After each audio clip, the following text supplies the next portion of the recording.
on Sunday morning, all alone except for your 3-year-old autistic daughter. What are you searching for? What are you hoping? Is it the style of music? Is it the sermon? It's neither. It's whether they will even accept you, or rather, your daughter. You know from past experiences and repeated tries that sitting quietly through a sermon isn't an option. Hi, my name's Joni Stumbo. I'm 15 years old, a member of the Sassy Scissors 4-H Sewing Club in Cleveland County. I am a buddy for a very special little girl. And the name of my presentation is Progress, Not Perfection. And I'm here to talk to you today about my experience working in a special needs ministry. Type the word special into your computer and you will find that it is used to describe something, or in this case, someone, who is better, greater, or otherwise different from what is usual. Once our pastors realized we had several parents coming and struggling just as in the scenario I described, they decided something needed to be done to serve these families. So they started a special needs ministry, and we call it Luke's Kids. Today, I'm going to talk to you about who is being served in our ministry, who should serve, the job description, when will you serve, on the front line, my personal testimony, and I'm going to end with some challenges and rewards I have experienced. First, I would like to talk to you about who is being served.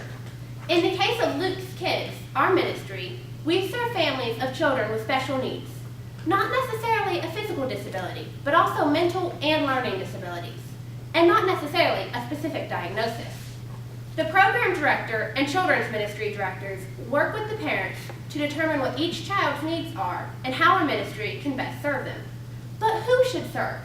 Those of us who have faithfulness, a willingness to learn, compassion, love, joy, and most definitely, patience. According to Larry Malamet of Crossway Community Church, the key to teaching children with special needs is to believe that each one of them can learn and communicate in some way or another. If you look closely, you will see that in every weakness there is a hidden strength. It's like mining for gold. It's hard work, but encouraging and profitable. While rewarding, this type of work is not for everyone. A lot of people struggle with bonding with and caring for a child who does not show any reciprocal emotion. But this would not be all special needs kids, and somebody who might feel this way could easily work with a myriad of other students. This is why the process of matching buddies is so important. Now you might be wondering, what's a buddy? And you should. I did. Our ministry matches individuals with the necessary character traits to specific children in need of a constant trained companion. The buddy's job description, in the case of our ministry, involves arriving early to review your student's notebook and see notes from previous week's buddies, communicate with the teacher in advance so you can be prepared to encourage and support your student through each activity and over potential hurdles, greet your student by name at the door and escort them into class, shadow your student all during class, complete your weekly progress report, attend regular training meetings, engage your buddy outside of class each week, even when you are not serving, ideally offer support to family outside of a church setting, and most importantly, communicate with the parents as to the successes and the struggles of the day. Now, when will you serve? In our ministry, we serve once a month on a Sunday morning during the entire worship time and sermon, but this could vary to meet different churches' needs. In addition to serving on Sundays, we are also trying to implement a plan to serve the families on Saturdays also, so the parents could go out and have a date night and not have to worry about figuring out a babysitter who is comfortable with their situation and knows how to work with their child and his or her particular needs. This may sound fairly difficult, but once you are on the front line, you will find that it comes easier than you expected and may actually come naturally to you. In a training seminar for this ministry, I learned that parents of children with special needs grow through stages of grief until they reach acceptance. Pastor Larry Malamet has told us, when dealing with special needs kids, you need to focus on progress, not their perfection. Everybody's experience will be a little different from one another, but you should not let that, or fear of the unknown, prevent you from serving. Let me share my personal testimony with you. If you asked me a year ago what I'd be doing today, I never would have guessed it would be this. I never expected to be part of such a wonderful ministry and be a buddy for such a terrific little girl. I knew what autism was, I'd heard about Down syndrome. But it was not until I started being a buddy that I truly understood. A lot of people think that these kids are just harder to take care of and more of a burden. But as I got to know Kate, I realized she is a special gift from God. She might not always listen, and she might not always obey, but that does not mean that God loves her any less, and neither should we. Each child in Luke's Kids is special, and no matter your age, has something for you to learn. When I started being a buddy, I realized just how sweet and lovable Kate is. Expecting to help her, I was surprised to find that I am the one who learned. Luke's Kids has been a rewarding and eye-opening experience for me. It's not just about watching their children once a month. By being a buddy to these kids, we are giving the parents a chance to take a break from their hectic life, to worship God, and go home refreshed and ready for another week. And now, if you ask what the highlight of my year was, I will definitely answer being a part of Luke's Kids. I also have a testimony from one of the parents we serve that I would like to share. My daughter, Kate, has epilepsy and autism. Because of this, attending her Sunday school class was difficult for her. Luke's Kids and the buddy system has been a huge blessing for Kate and our family. Kate enjoys her time in class because there is someone there to help her navigate the schedule and access toys. My husband and I can focus on the service because we know that Kate is being cared for by her buddy, who has been especially trained to assist her. We are so grateful for her buddies and their desire to assist those who cannot function easily on their own. As with anything in life, you need to expect that there will be some challenges involved. It is a challenge to deal with a room full of children who are too young to understand why a certain child may be allowed greater leniency or given more attention. Also challenging is dealing with a crying child who cannot communicate their needs and does not understand that all you're trying to do is comfort them. For me, the greatest challenge has been the inconsistency from week to week with different buddies for the same child.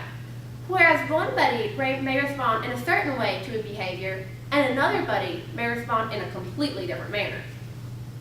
No matter the challenges, they will pale in comparison to the rewards. You have not only the satisfaction of knowing you've helped a child integrate and interact with other students in the classroom, but you've also helped a family be able to fully participate in a church service without interruption. Watching your buddy grow and maybe even achieve goals and accomplish tasks previously thought unreachable is a reward I can't even explain. You'd have to experience it yourself. In summary, we have gone over who is being served, who should serve, the job description, when will you serve, on the front line, my personal testimony, and then we ended with some challenges and rewards I have experienced. My references are Jackie Mills with Access Ministries in Washington, D.C., Pastor Larry Malamet, co-director of Luke's Kids at Crossway Community Church, Charlotte, North Carolina, Don Holbrook, also co-director of Luke's Kids, and Temple Grandin, best-selling author, speaker, and autism activist, herself being autistic. Do the judges have any questions? How are you trained to help with Luke's Kids? We have some different people who have started ministries in their own churches come. As like I mentioned, Jackie Mills, she actually came down from Washington, D.C. to train us back last year. And we did a 2 or 3 day seminar all day, and she told us how to take care of the kids, what you need to do, what you need to be ready for, what you not need to do. And we do a lot of those. And then we got a little bit of first aid just to be safe with the kids. Has this made you consider any professional goals in your future? It has. I really have thought about going into special ed. At this point, I'm not planning on it, but I do want to. I actually am taking classes to be a cosmetologist, and I want to open a salon geared towards special needs children.